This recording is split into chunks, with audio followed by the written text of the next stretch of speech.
Muy buenas, amigos de la vida. Una vez más estamos en esta tarea de poder tener la mayor disponibilidad de aprender sobre psicoanálisis, que no es más que la realidad interna de nuestra psicología humana, que no es más que todo ese, pudiéramos decir, transcurrir de todo nuestro nacimiento, nuestra infancia, nuestro desarrollo, todas esas cosas que hemos adquirido, que hemos acumulado y que después vamos a tener necesidad para afrontar muchas de las realidades que se nos van a ir presentando día a día. Desde que empezamos, estamos tratando de hacer un gran rompecabezas.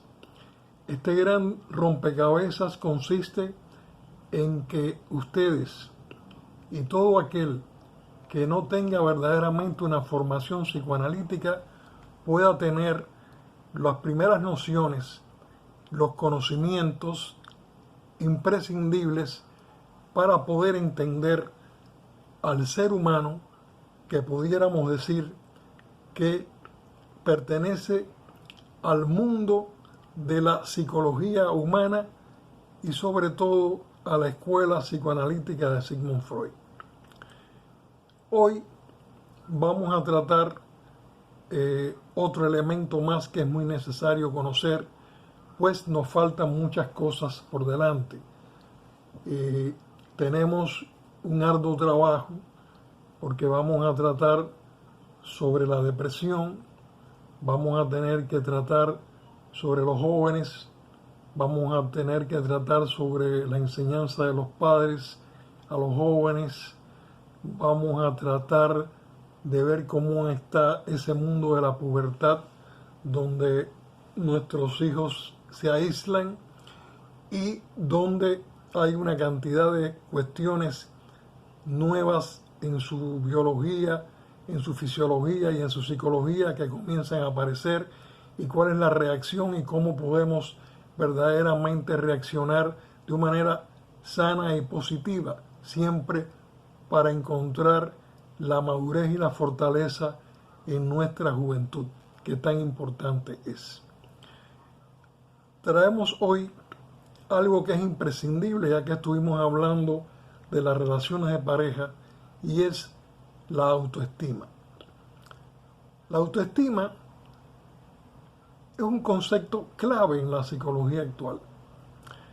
Es la medida del respeto que una persona se tiene a sí misma. La autoestima va a ser la seguridad personal que cada uno de nosotros vamos a ir adquiriendo. Y además, cómo vamos a tener confianza en nosotros mismos y cómo también vamos a poder tener confianza y atrevernos a depositar esa confianza también en los demás. De manera que la autoestima va a ser algo verdaderamente muy importante en la personalidad de cada uno de nosotros.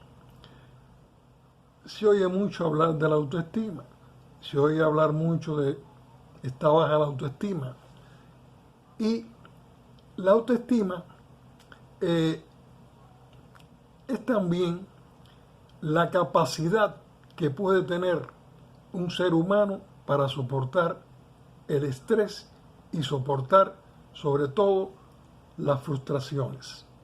Mientras más alta esté nuestra autoestima, nosotros vamos a poder manejar mejor todas las tensiones y todas esas frustraciones, y diríamos también esos pequeños fracasos o esos mazazos que la vida nos puede presentar. La autoestima influye en el metabolismo de cada uno de nosotros, en la absorción y eliminación de las grasas, en los niveles inmunológicos tan importantes en los días de hoy, en la, pudiéramos decir, secreciones hormonales que regulan todos la vida sexual de cada uno de nosotros. De manera que la autoestima es bien importante en la estructura de la personalidad. Ahora bien, ¿cómo se forma esa autoestima?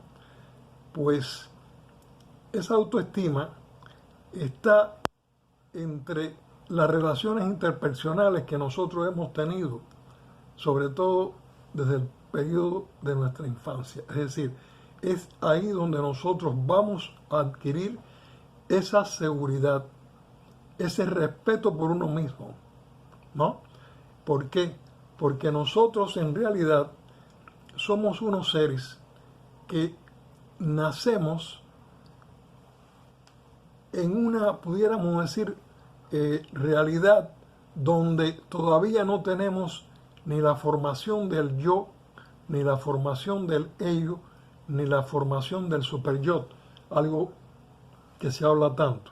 Es decir, sabemos, nos ha explicado el yo, que es el que decide, el que tiene que tomar las decisiones, el ello, que está siempre pulsando desde nuestra infancia por las cuestiones instintivas, por el placer, le llaman, que tiene siempre el fin del placer.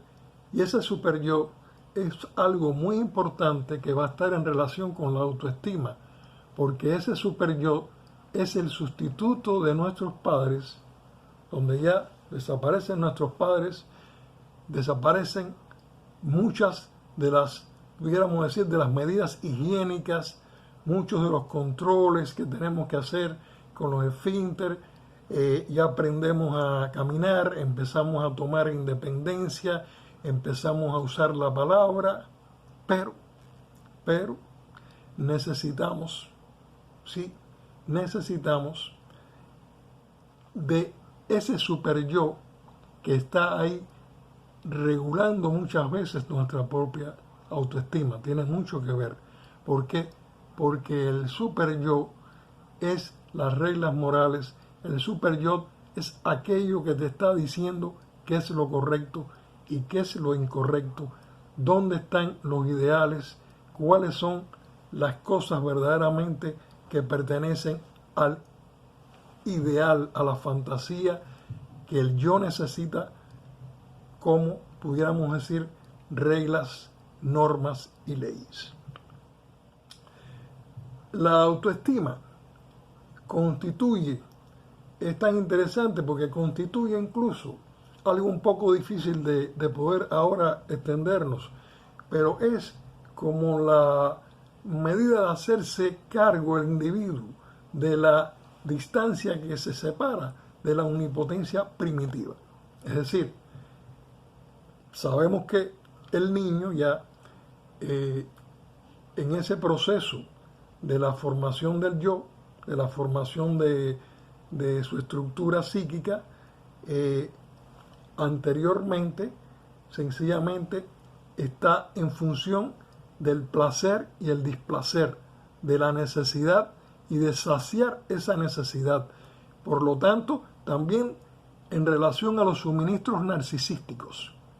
Y tenemos entonces que pudiéramos decir que la autoestima es como sentirnos verdaderamente llenos de esos suministros narcisísticos iniciales que lo podemos perfectamente ver en lo que recibe el niño a través de la lactancia en su satisfacción. Es decir, es a través del alimento que el niño empieza a sentir esas primeras satisfacciones de omnipotencia. Bien, pues pasado ya ese periodo de omnipotencia, viene el periodo de que se mantiene el elemento de la autoestima para estar satisfecho con uno mismo, seguro de uno mismo y donde ya es capaz también de postergar necesidades inmediatas. Hay que ir un poco viendo que el nivel de la autoestima va a ser, como decíamos, fundamental para la vida en pareja. Es decir, para tener un buen acoplamiento relacional, tiene que haber una buena autoestima en la pareja. Las mujeres tienen la autoestima mucho más elevada que los hombres.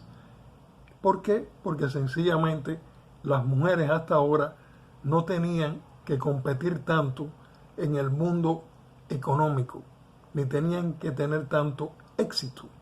Por lo tanto, el hombre sí tenía que enfrentarse día a día a los elementos del éxito, sobre todo en nuestras sociedades desarrolladas, que es tan importante un nivel económico. Cuando un hombre tiene una autoestima baja, es muy difícil complacerlo. Primero, porque se vuelven, diríamos, criticones, se vuelven hipersensibles, se vuelven arrogantes y se vuelven perfeccionistas.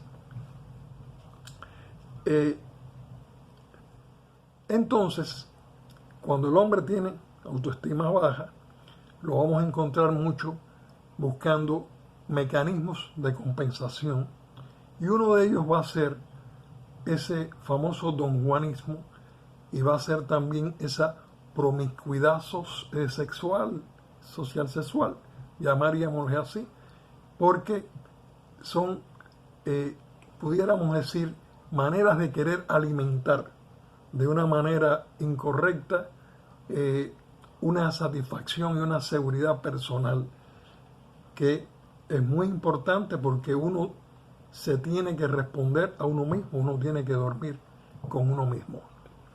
Entonces, sabemos que en épocas de crisis, sobre todo en la clase media,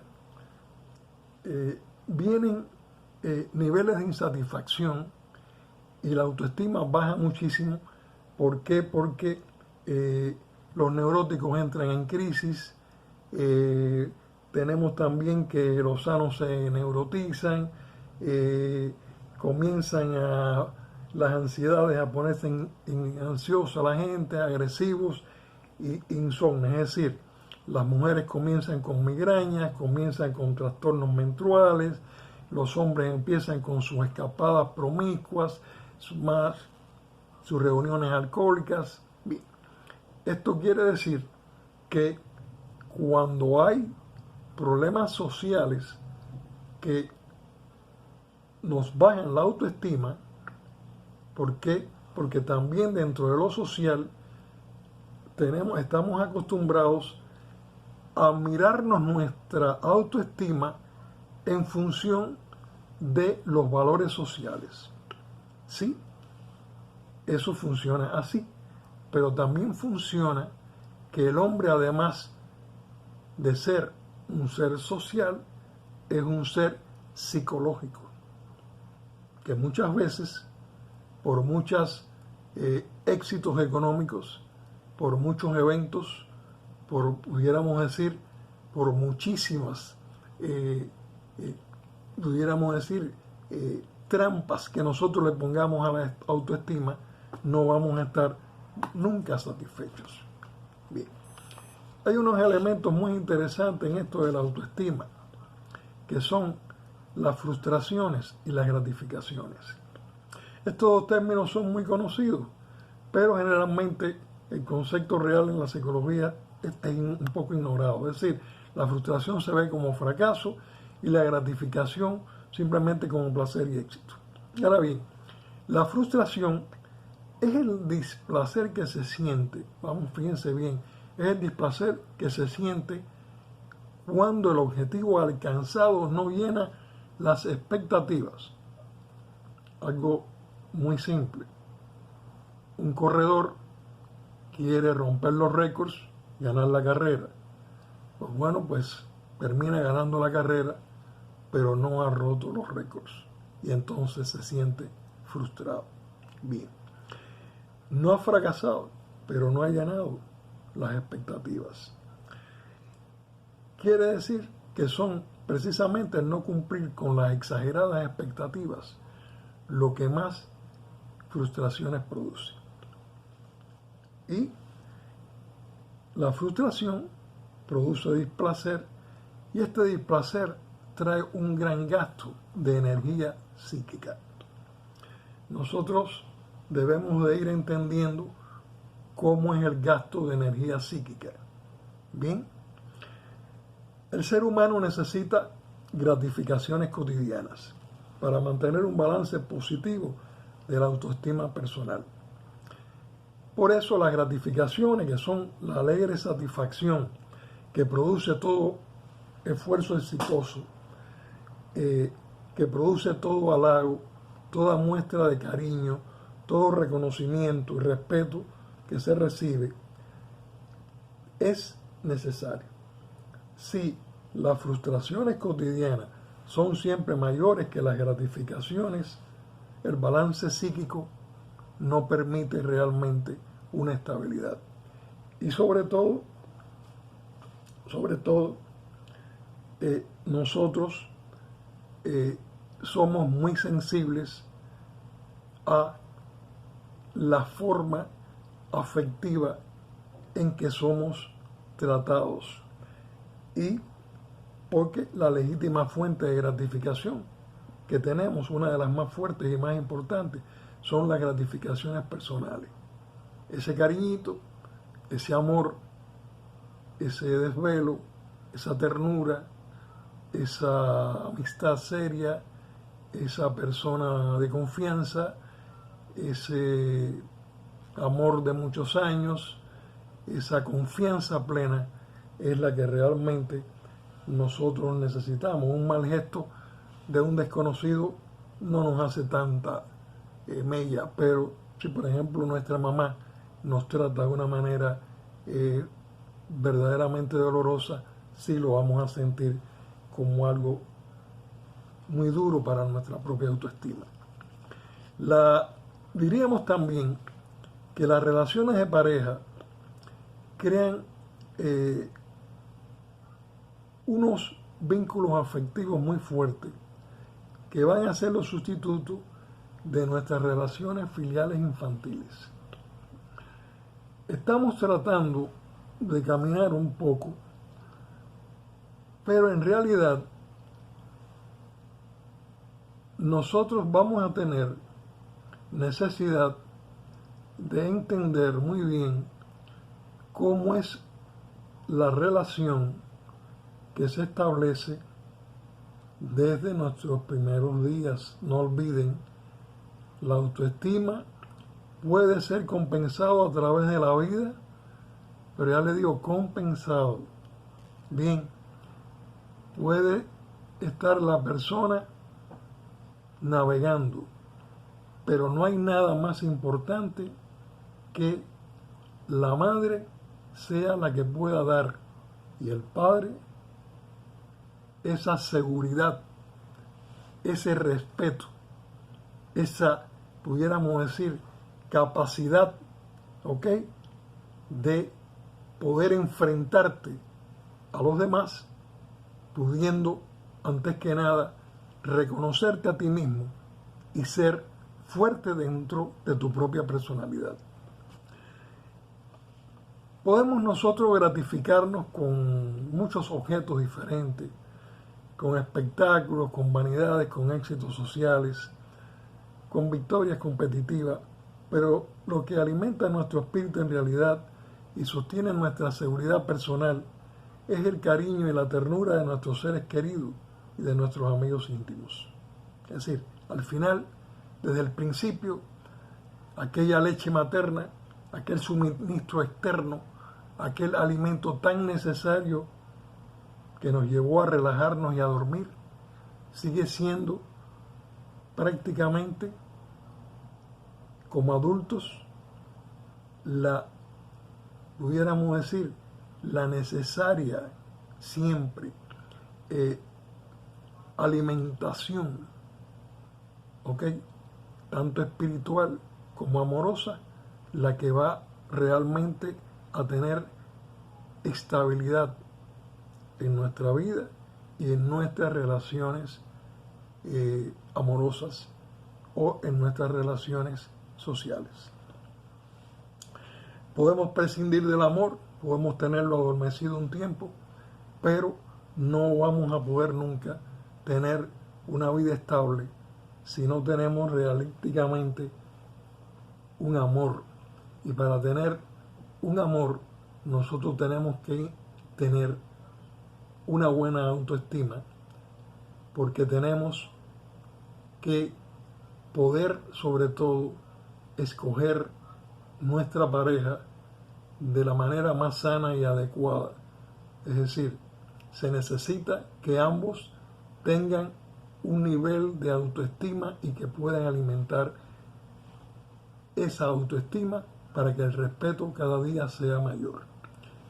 Vienen programas muy interesantes, como les dije, pero quería que más o menos tuvieran esta base de la autoestima, porque vamos a entrar en realmente lo que son ya complejos de Edipo, vamos a entrar sobre las funciones del superyo, vamos a ir entendiendo lo que le pasa a la juventud, vamos a ir entendiendo la depresión, vamos a tratar de entrar dentro del mundo de la impotencia y de la frigidez, vamos a tratar de ir sobre los celos, vamos a tratar de ir sobre el carácter, vamos incluso a tratar de incursionar algo dentro de la esquizofrenia.